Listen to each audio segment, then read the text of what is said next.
गुरुदेव जय जय गुरुदेव।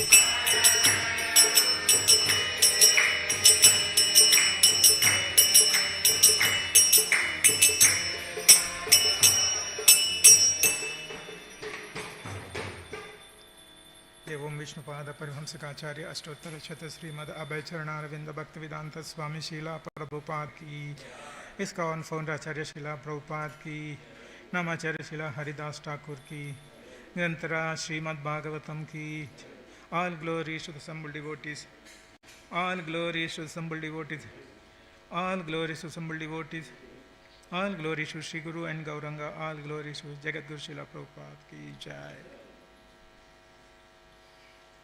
Hare Krishna.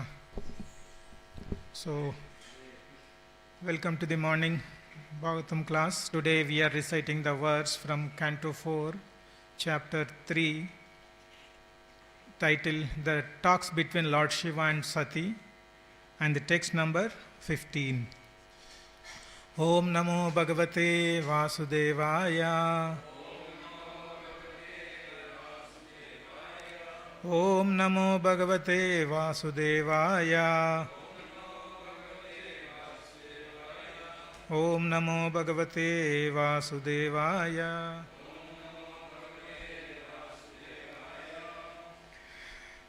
Rishiruvacha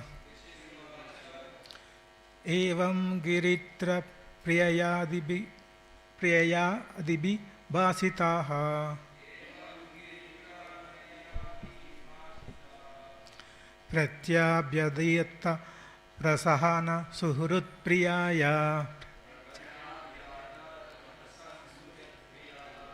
Samsmarito Maramabida Kuvag Ishun Yan aha ko Vishwasrujam Samakshasata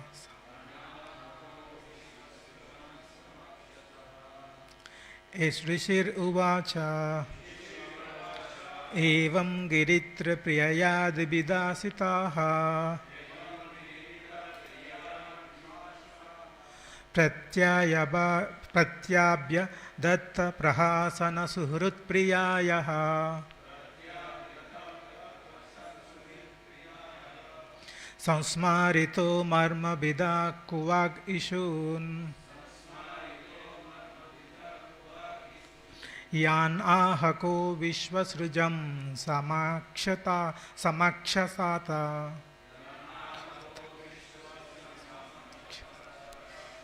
Rishir Uvacha Evam Giritra Priyayadibhasitaha Pratyabhyadatta Prahasan Snuhrut Priyaya Samsmarito Marma Bida Kuvagishun Yana Hako Vishwasrujam Samakshasata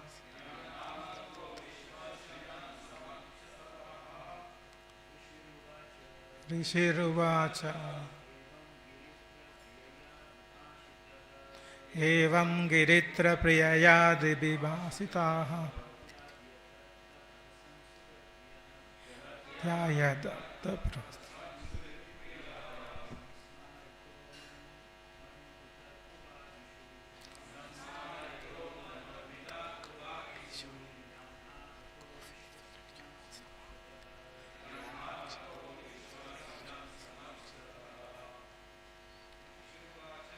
Rishiruvacha Evam Giritra Priyayadibhasitaha Pratyayadatta Prahasan Suhrut Priyaya Samsmarito Marma Bida Kuvagishu Vanmadino Vishwasrujam Samakshataha Rishiruvacha Evam Giritra Priyayadibhasitaha प्रत्याभ्यदत्त प्रहसन सुहृत्प्रियाय संस्मारितो मर्मविदा कुवागिषून् यानाहो विश्वसृजं समाक्षताः. Mataji. ऋषिरुवाच एवं गिरित्रप्रियया दिविवासिताः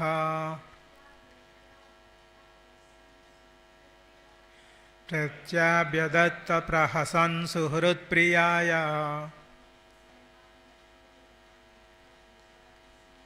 संस्मारितो मर्मविदा कुवागिषून् यानाहको विश्वसृजं समाक्षताः. Okay, so word to word meaning. Rishi Uvacha. The great sage Maitreya said, Evam, thus, Giritra, Lord Shiva, Priyaya, by his dear wife, Abhibhasita, being spoken to, Pratyabhya Datta, replied, Prahasana, while smiling, Suhrit Priya, dear to the relatives, Sansmarita, remembering, Marma Bhida, heart piercing, Kuvak Ishun, malicious words, Yan, which words, Aha, said, Ka, who, Daksha, Vishwasrujam, of the creation of the universal manifestation. Samakshata, in the presence. Translation and purport by His Divine Grace A.C. Bhaktivedanta Swami Srila Prabhupada Ki Jai. Translation, please repeat with me. The great sage Maitreya said, Lord Shiva, the deliverer of the hill Kailasha, having thus been addressed by his dear wife, replied smilingly, although at the same time he remembered the malicious, heart-piercing speeches delivered by Daksha before the guardians of the universal affairs. Purport. So when Lord Shiva heard from his wife about Daksha, the psychological effects was that he immediately remembered the strong words spoken against him in the assembly of the guardians of the universe, and remembering those words he was sorry at heart. Although to please his wife he smiled. In Bhagavad Gita it is said that a liberated person is always in mental equilibrium in both the distress and the happiness of this material world. Therefore the question may now be arised why a liberated personality like Lord Shiva was so unhappy because of the words of Daksha. The answer is given by Srila Vishwanath Chakravarti Thakur.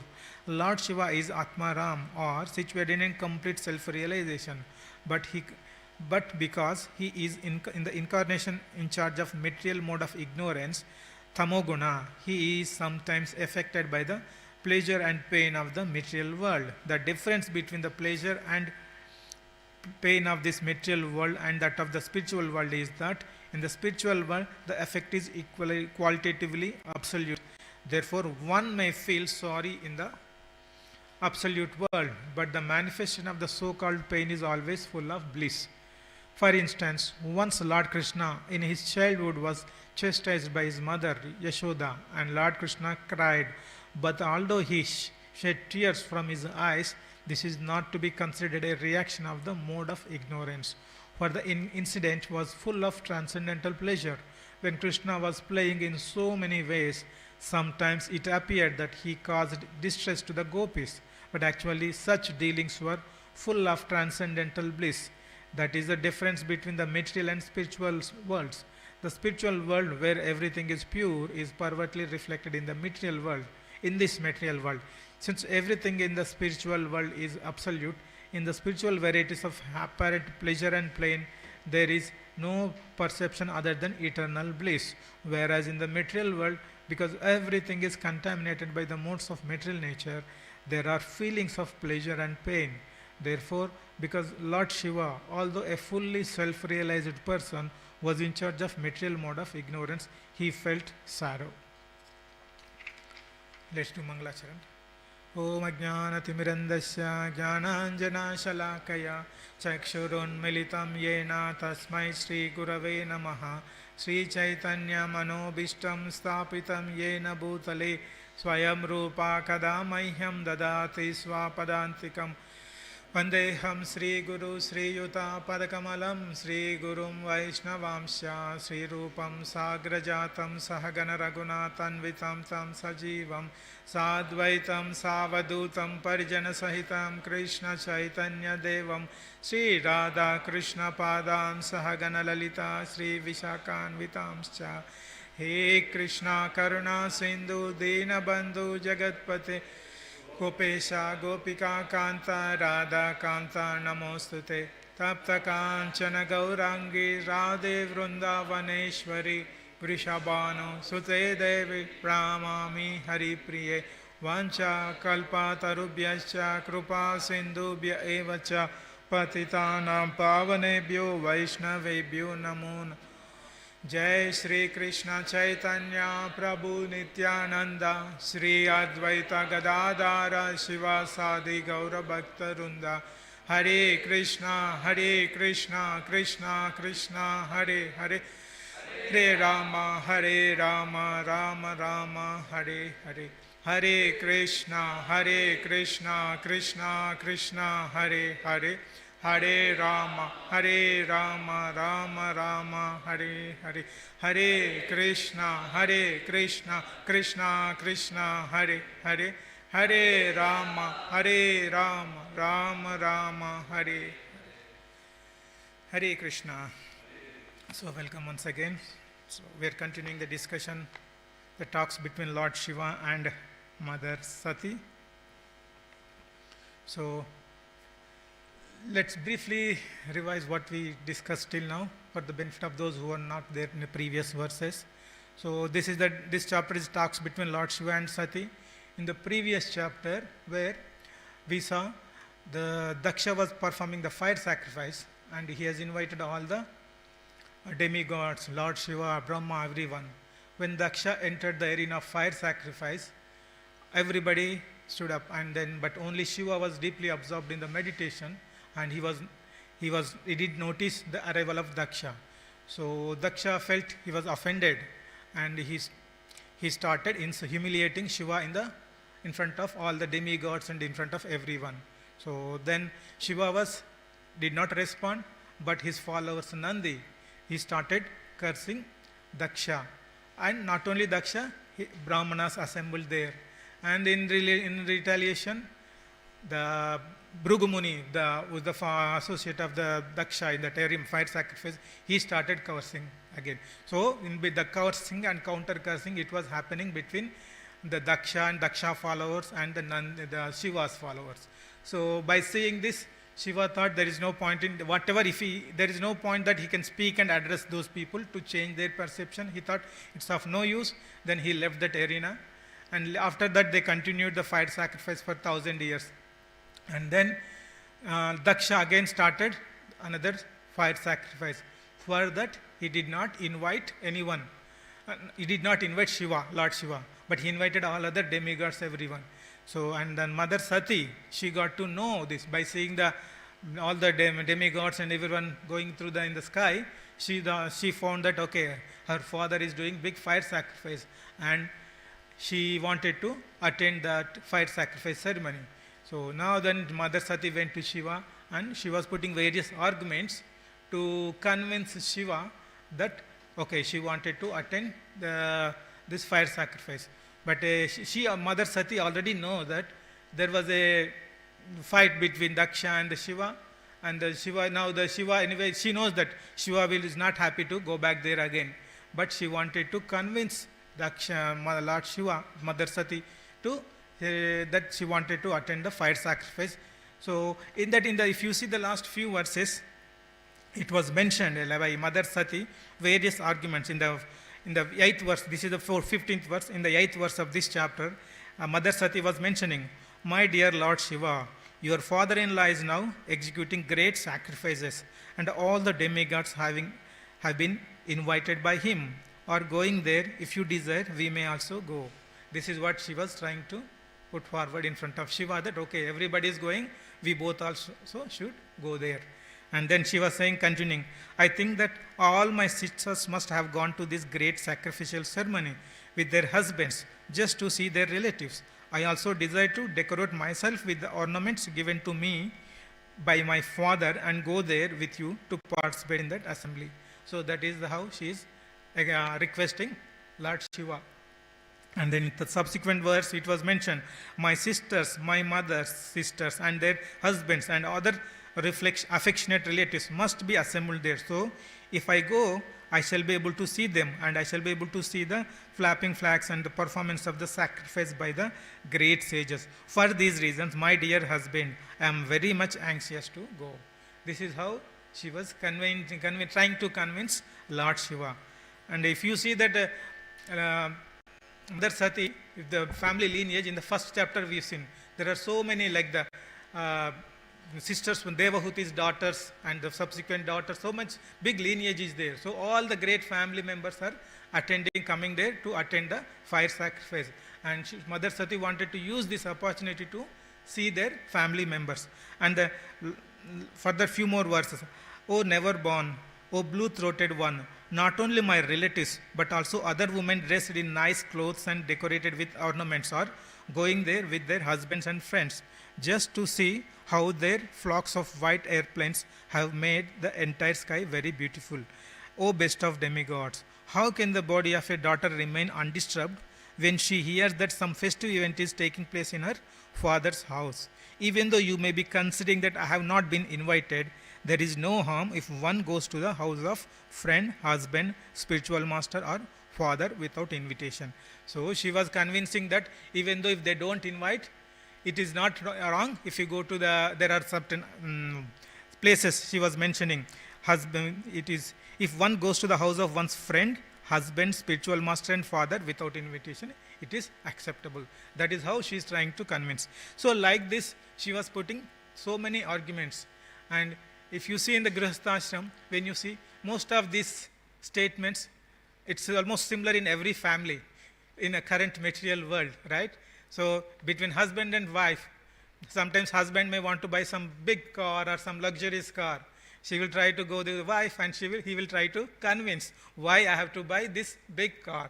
Or sometimes wife goes to husband, okay, there is a nice holidays coming, we have to go to the nice holiday spot.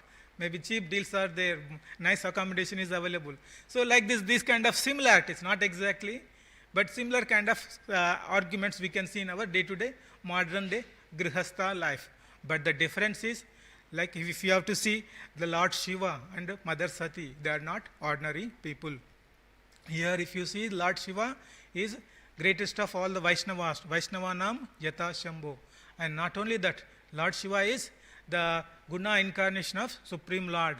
Prabhupada always quotes, if the milk is Vishnu, Shiva is curd. You can't separate both, right? And so this is how we can see the Lord Shiva's position. Even though there was a argument happening between Mother Sati and Lord Shiva, we cannot treat them as a normal material level arguments.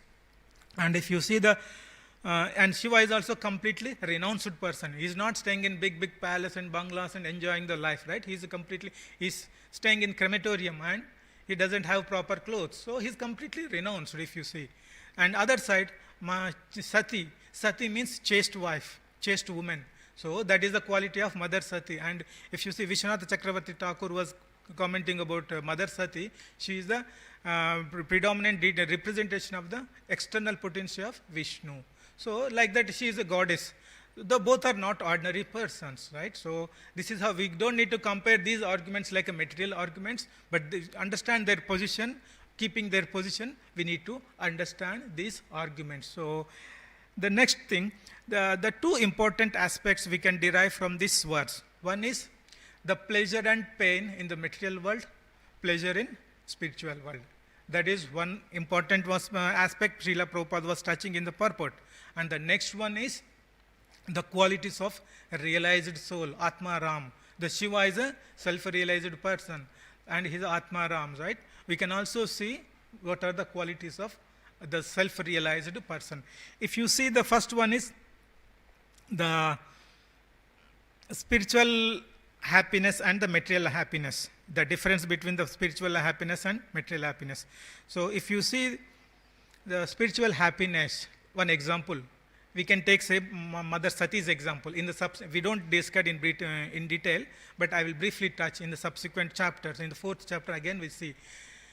Like Mother Sati, now after seeing these arguments, like she was trying to convince Lord Shiva to go there to attend the fire sacrifice conducted by Daksha. Then she was keep on putting so many arguments. At the end, if you see the 4th chapter, she has decided to go there. And then she visited her father. Then when she visited that fire sacrifice arena of the Daksha, all her mother and sisters came and greeted.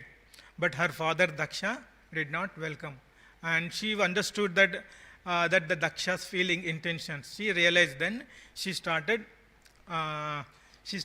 glorifying Shiva in front of Daksha.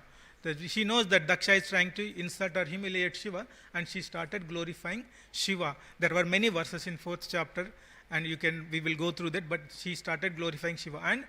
And she also criticized Daksha's behavior. And finally, she sat in that arena, and she purified with she sanctified herself with the water, and she went into absorption, the deep meditation, the yoga meditation.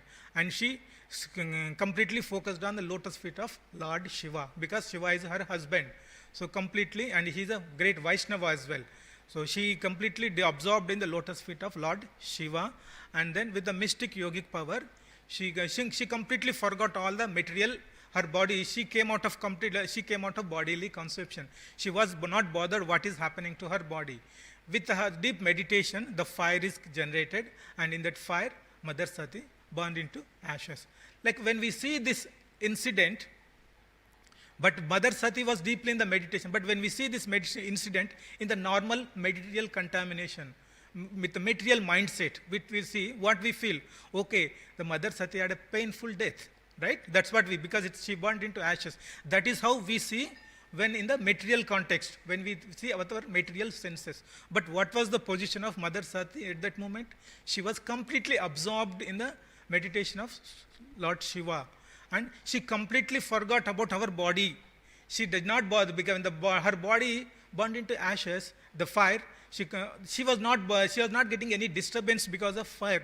Why? Because she was completely absorbed in the deep meditation of the Shiva. So same thing, when we do meditation, completely absorbed when our mind is fixed in lotus feet of Supreme Lord, when we deeply meditate on Supreme Lord, our mind, when it's focused on Supreme Lord, we will not be completely away from our bodily demands, bodily pleasure, bodily pains. Those bodily sufferings, those bodily distractions, it will not impact our mindset. So that is the position, that is the state of the transcendental bliss. That is the spiritual bliss. Same incident when you see with the material mindset, you see it's a painful thing, because you are thinking in terms of bodily disturbance caused by that incident.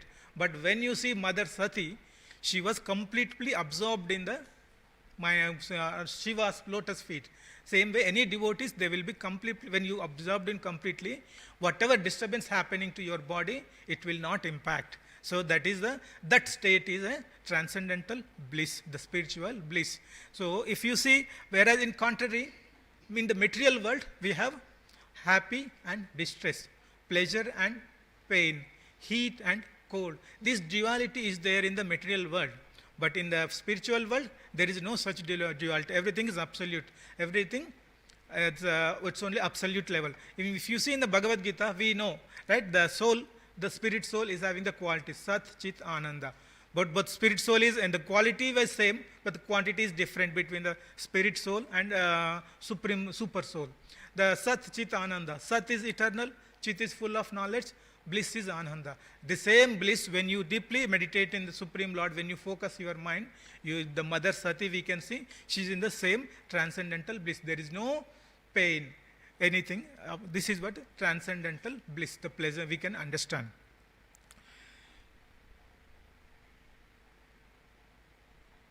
So now when we come back to this is how we can understand. There are many other examples I will give this to understand more detail about transcendental bliss. But now we'll briefly touch on material pleasure and pain. Now I know everybody is feeling that from last 3-4 days, the weather here we can see that it was very hot. Everybody was trying to switch on the ACs or fans and trying to make the body cool, right? This is what we have been seeing in the past few days. So now in this situation, what we feel, we try to take shower with the cold water. That is our tendency. By seeing the hot weather outside, that is our nature. We feel that, okay, we try to take shower with cold water. Now, after 3 to 4 months, when it comes to July, August, or September, now that is a peak winter. Then do you have the same desire to take with the cold water? No, because we feel if you try to take shower with the cold water, your body will be shivering, right? When the winds, if you see, the water is same, cold water, but in the winter, your body is like happily taking this. You are rejuvenating, you are refreshing when you take with the cold water. But in the summer, when you use the same, in the winter, when you say the same cold water, your body is shivering. So your body is responding differently with the same object. There is no change to water. Water is cold all the time. But the cold water is there forever. But when you take the water, your body is responding. One time it is very refreshing, and other time it is like a shivering, right? This is the duality in this material world. This is the what we can the happy and distress, pain and pleasure. This is how we can understand this one example. And the next one, if you see the Bhagavad Gita, the very famous verse, the chapter 2, 14, Matra Sparshastu Kaunteya, Shitoshna Sukadukada, Agama Payano Nitya, Stam Stitikshashva Bharata. Right? The verse translation is saying that, O son of Kunti, the non-permanent appearance of happiness and distress and their disappearance in due course are like appearance and disappearance of winter and summer seasons. They arise from sense perception, O son of Bharata, and one must learn to tolerate them without being disturbed. So this verse, we can understand the reason for our duality. So if you say the non-permanent appearance, happiness and distress, and its disappearance in due course is like how we see summer and winter in our material world. These are the analogies. The summer will come. Now we are in the summer. After few months, the winter will start. Again, summer will come. So same way, the pleasure and pain, happiness and distress will come and go in our material world. As a person, we should try to tolerate. This is what Krishna is telling in this verse. But one important point I would like to highlight here. In the translation, the reason was they arise from the sense perception. This duality, why it is happening? That it is because of our sense perception, right? We go a little bit deep in that. If you see our body is there, what is the use of senses? The senses are the interfaces to interact with the external world, right? Our senses will interact with the external world and give all the pleasure and pain, everything to our body. This is how the senses are there. So in this case, the sensory perception body means everything, the duality is coming in terms of on the bodily platform, because it's a body is there, senses are there, senses and interacting with the outside world, that is creating all the duality. Same thing we can understand if the water is there every time, but your body is taking it one time shivering and one time it's feeling happy, right? Why? Because this is the sensory perception. Your senses are feeling it is cold and giving the cold thing simply feeling, and one time it is very hot feeling, right? So this is how this duality is coming through our sensory perception because of senses. This material body is there, senses are there, we are on the bodily platform. When you are in the bodily platform, this duality is coming. But when you are in the spiritual, when you are realized that you are not the body, you are the soul, when you are in the topmost realized self, when the soul is pure, then there is no duality, and at that time, everything, the Sat Chit Ananda, the Ananda is there. Whatever action you perform, that gives you bliss. Because you don't have you are not on the bodily platform, that time you are on the soul level, so you always feel bliss. Whereas in the material platform, your senses are there, your body is involved, that is causing the duality. Now, why this body and senses are having the this thing, the duality? Because when the senses on this body is, when you are in the material world, these senses are conditioned. Conditioned in the sense, when you are in the material world, the three modes are constantly acting: goodness, passion, and ignorance. Sattva, rajas, and tamoguna. These modes are constantly acting on you, and because of this impact of these modes, your senses are having this duality nature. Little bit go a little further deep.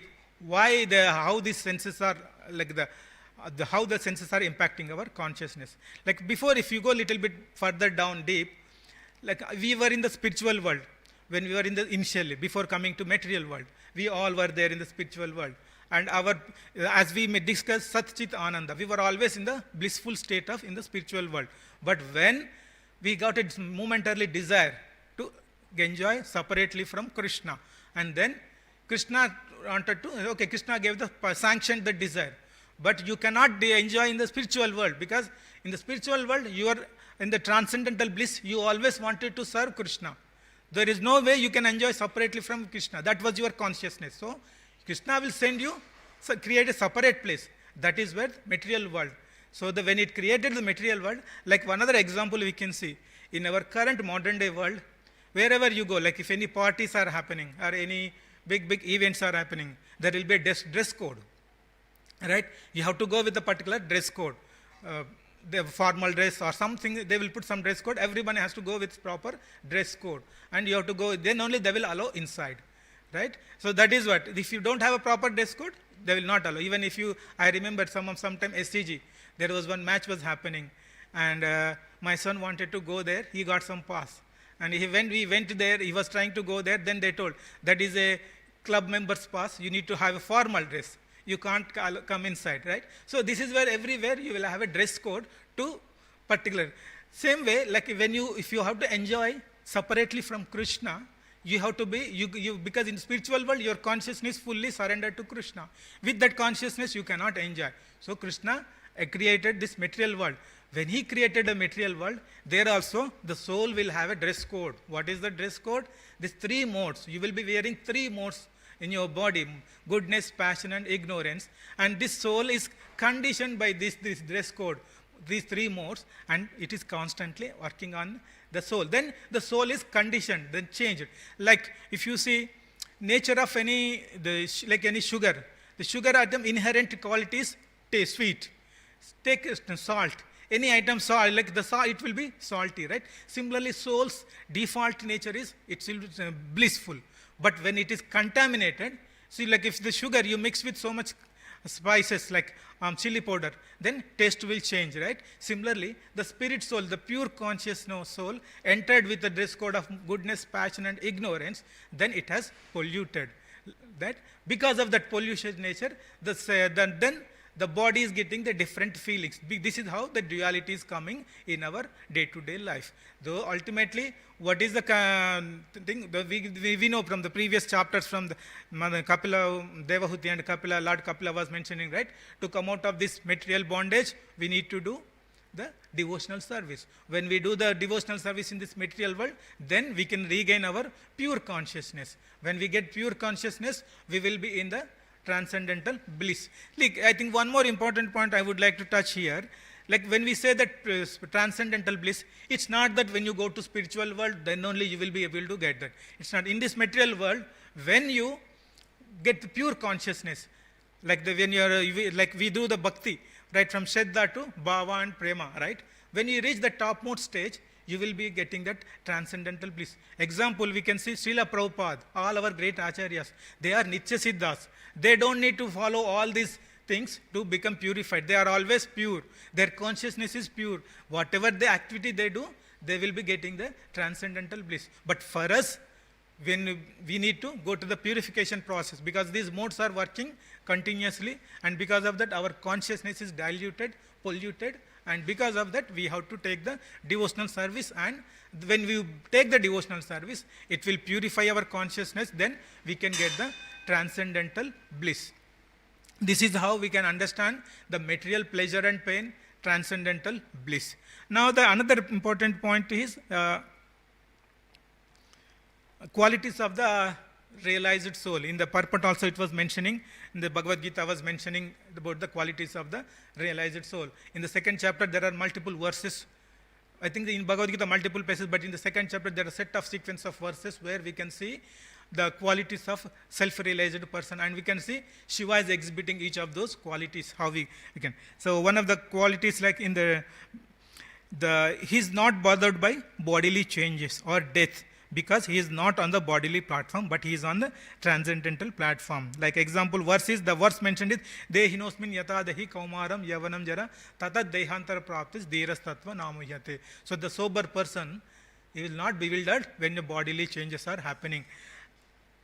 And in the verse 2.55, it is mentioned, when a man gives up all varieties of desires for sense gratification, which arise from mental concoction, and when his mind thus purified finds satisfaction in the self alone, then he is said to be in the pure transcendental consciousness. This is what the quality of the realized soul. When he gives up all varieties of desires for sense gratification, then he will, which arise from the mental concoction, and when his mind purified, so then he will be able to reach the realized place. We can see all the qualities of Shiva also exhibit. He lives in a crematorium. He doesn't have any big bungalow or any buildings. He's not having any nice garments and dresses or anything. So he's completely detached. And one who is not disturbed in mind even threefold miseries, when there is a happiness, he is free from the attachment, fear and anger, is called a sage of steady mind. So when he is not disturbed by threefold miseries, we can see in the case of Daksha's cursing Shiva. Daksha is in humiliating Shiva, right? In that he was not disturbed by any of those comments. He was sitting there and just he was focusing on his meditation. He was not disturbed by those miseries. And in the same way, with the happiness also, he never got distraction. And in the material world, one who is unaffected by whatever good or evil may obtain, neither by praising it nor despising it, firmly fixed in perfect knowledge. So like when Daksha was cursing and these things, when Daksha was humiliating, he never counter-attacked. So he was always unaffected by anger or any other stuff. And one who restrains his senses, keeping them under full control, and fixes his consciousness upon me, is known as a man of steady intelligence. So we know Lord Shiva always meditating on Supreme Lord. So his mind is, whatever happening in surroundings, it is not impacting him, and he is always constantly meditating on Supreme Lord. So these are all some of the qualities of a realized soul, and these were not impacted. Like we can see Shiva in everything, everywhere, Shiva is following these qualities. But in this today's purport, Prabhupada was giving the example and the clarification, even though, because when Mother Sati was asking that we have to go back to, we have to attend the ceremony conducted by Daksha, because suddenly at one moment, the Shiva started remembering all the humiliating words from the Daksha, and he was feeling sorrow. Though he externally smiled, but internally he was having little bit of unhappy. The reason for unhappiness in today's verse, Prabhupada was explaining the purport, right? The reason is, actually the Shiva is their self-realized soul. He doesn't have any kind of hatred or enviousness towards anything. But he was a predominant, is a representative of mode of ignorance. And Prabhupada was saying that sometimes he is a representative of mode of ignorance, and sometimes it will be affected by those mode, and he will be exhibiting this kind of quality. Otherwise, he is in realized state, pure soul. So this is what I wanted to convey from this verse today. Any comments? Any questions? Yes, Prabhu.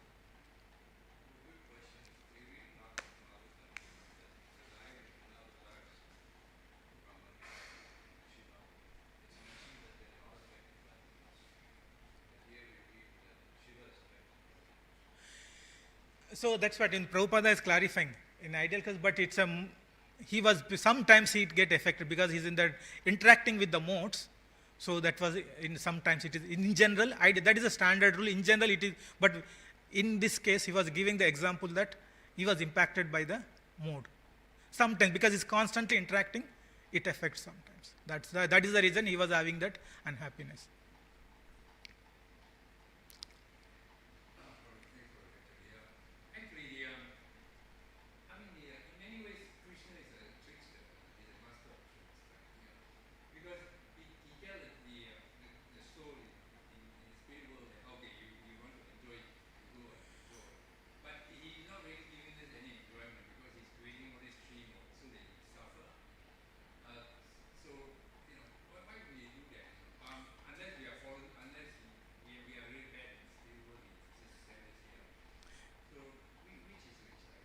Okay.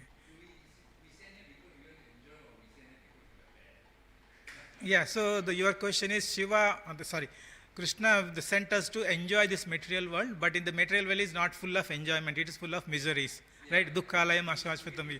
Yeah, yeah. So the reason why we can see the momentarily we enjoy, the pleasure we get in this material world is very minimal. You get like, you see nice gulab jam, suppose after the morning breakfast, you might have seen, if you see nice breakfast item, you will eat and enjoy. You take a couple of spoons extra and you enjoy, you eat. So that is the enjoyment. But later, if you overeat, you will have some other disturbance in your stomach, right? So with the pleasure, you will get pain. And the reason for this is, if you give completely pleasure, you will forget, like you will never come back to Krishna. Krishna wanted everyone to come back to us, right? He doesn't want you to stay forever in this material world, right? So to get back to to bring back to all the conditioned souls back to world, he created everything. He created all the facilities. So you will enjoy, and after that your enjoyment is done. When you are fed up with your enjoyment, then you will come towards this bhakti path. You will use all the scriptures and all the Guru, Sadhu, Shastra, then you will come back to Godhead. Krishna's intention is not to stay here forever. He wanted us, everyone, to come back to Godhead. That is the analogy we can take, reason we can say. Yes. Yeah. Granthara Srimad Bhagavatam ki jai. Aur Bhakta Vrunda ki jai.